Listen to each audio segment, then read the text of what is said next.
नमस्कार। मेरे इस नॉलेज वर्ल्ड यूट्यूब चैनल पर एक बार पुनः आप सभी का स्वागत है। आज हम लोग चर्चा करेंगे धर्म सुधार विरोधी आंदोलन की। जैसा कि हमने पिछले वीडियो में बताया था, यूरोप में धर्म सुधार आंदोलन कैथोलिक धर्म में जो व्याप्त बुराइयां थी उसके कारण उत्पन्न हुआ। इस धर्म सुधार आंदोलन के कारण कैथोलिक धर्म को काफ़ी आघात लगा और कैथोलिक धर्म में पोप ने यह सोचा कि कहीं न कहीं हमें अब कैथोलिक धर्म में व्याप्त बुराइयों को दूर करना है, साथ ही कैथोलिक धर्म की प्रतिष्ठा और सम्मान को भी पुनर्जीवित करना है। एक तरह से जहां धर्म सुधार आंदोलन कैथोलिक धर्म में व्याप्त बुराइयों के विरोध में हुआ था, तो वहीं धर्म सुधार विरोधी आंदोलन कहीं न कहीं कैथोलिक धर्म में व्याप्त बुराइयों को दूर करने और कैथोलिक धर्म की प्रतिष्ठा और सम्मान को पुनर्जीवित करने का आंदोलन था। और इसके पीछे कहीं न कहीं प्रोटेस्टेंट धर्म का भी विरोध था। तो चलिए हम लोग आज के इस वीडियो में इस धर्म सुधार विरोधी आंदोलन पर चर्चा है। यूरोप के देशों में जो आंदोलन विकसित हुआ, जिसे हम धर्म सुधार आंदोलन कहते हैं, उससे प्रोटेस्टेंट धर्म को काफ़ी ख्याति मिली और यह यूरोप में एक शक्तिशाली आंदोलन बनकर उभरा।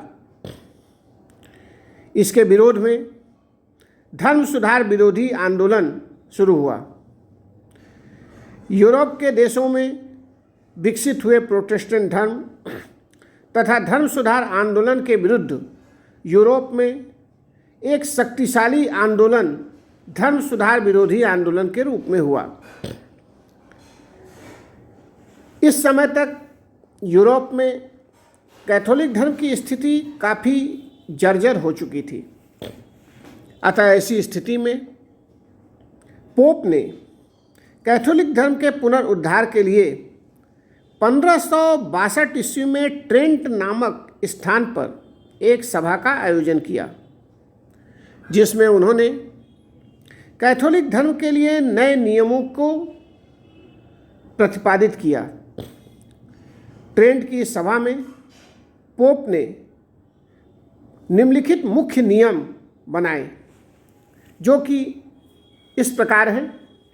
पहला, कि कैथोलिक चर्च का प्रधान पोप होगा। दूसरा, चर्च को ही धर्म ग्रंथों की व्याख्या और उसके अर्थ बताने का एकाधिकार है। इसके साथ ही कैथोलिकों के लिए लैटिन भाषा में एक नई बाइबिल तैयार की गई। इसके अतिरिक्त इस सभा में पोप के द्वारा कुछ सुधारों की भी घोषणा की गई, जिसमें प्रमुख थे चर्च के पदों को अब बेचने पर प्रतिबंध लगाया गया। सभी बिशप अपने अपने कर्तव्यों का पालन करेंगे। साथ ही चर्च के पादरियों को उचित प्रशिक्षण दिया जाएगा।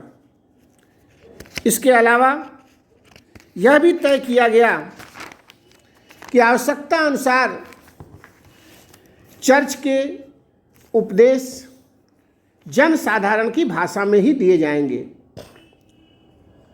इन सुधारों का व्यापक प्रभाव हुआ। पोप ने भी इस सभा में भाग लिया था। इस घोषणा के बाद योग्य व चरित्रवान लोगों को ही पादरी बनाया जाने लगा। स्कूलों में बाइबिल के अध्ययन पर जोर दिया जाने लगा। परिणाम स्वरूप रोमन कैथोलिक धर्म पुनर्जीवित होने लगा और इसके कारण धर्म सुधार आंदोलन कमजोर पड़ने लगा। धर्म सुधार विरोधी आंदोलन का जो सबसे प्रमुख समर्थक देश था वह था स्पेन। स्पेन का राजा फिलिप कैथोलिक धर्म को बहुत मानता था। उसकी थल सेना अजेय समझी जाती थी, उसकी नौसेना भी शक्तिशाली थी। यद्यपि फ्रांस और स्पेन की राजनीतिक शत्रुता थी, लेकिन फ्रांस भी इस धर्म सुधार विरोधी आंदोलन में स्पेन की सहायता कर रहा था। यह समय प्रोटेस्टेंट धर्म के लिए अत्यंत संकट का था। इंग्लैंड में धर्म सुधार विरोधी आंदोलन फैलने लगा।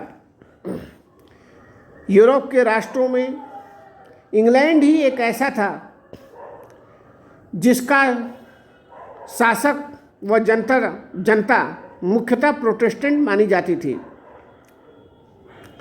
अतः इस कारण इंग्लैंड की सामग्री रानी एलिजाबेथ को जीवन भर इस धर्म सुधार विरोधी आंदोलन का सामना करना पड़ा।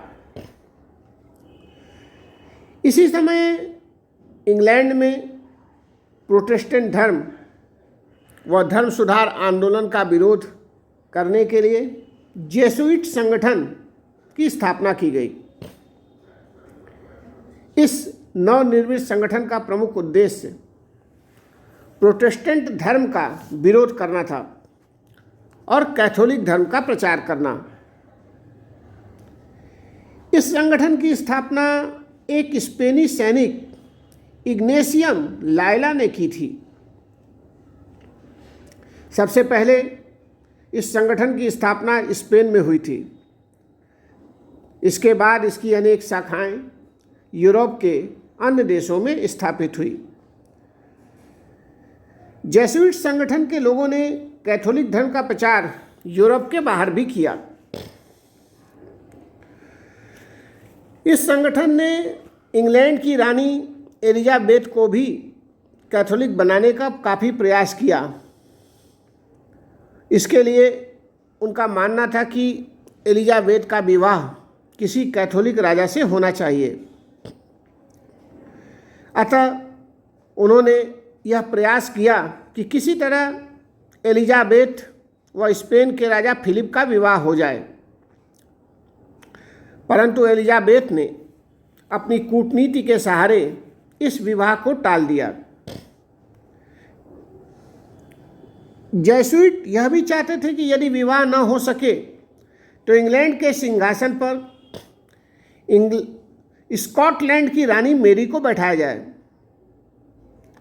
और यदि यह भी संभव न हो तो शक्ति द्वारा एलिजाबेथ तथा इंग्लैंड को कैथोलिक धर्म का अनुयायी बनाया जाए। परंतु इन सारे प्रयासों के बावजूद भी जेसुइट किसी भी प्रकार से इंग्लैंड में कैथोलिक धर्म को प्रतिस्थापित नहीं कर सके। फिर भी हम यह देखते हैं कि धर्म सुधार विरोधी आंदोलन के परिणाम स्वरूप प्रोटेस्टेंट धर्म को गहरी चोट लगी और कैथोलिक धर्म की प्रतिष्ठा सम्मान में पर्याप्त वृद्धि हुई। एक तरह से कहा जाए तो धर्म सुधार विरोधी आंदोलन के जरिए कैथोलिक धर्म का पुनरुद्धार किया गया। अतः धर्म सुधार विरोधी आंदोलन के महत्व को हम नकार नहीं सकते हैं। यहाँ यह भी देखने वाली बात है कि धर्म सुधार आंदोलन के कारण जो कैथोलिक धर्म में व्याप्त बुराइयाँ थी वह इस धर्म सुधार विरोधी आंदोलन के परिणाम स्वरूप दूर हुई और कैथोलिक धर्म पुनः यूरोप में उसी सम्मान को प्राप्त करने में सफल रहा जैसा कि धर्म सुधार आंदोलन के पूर्व था। धन्यवाद।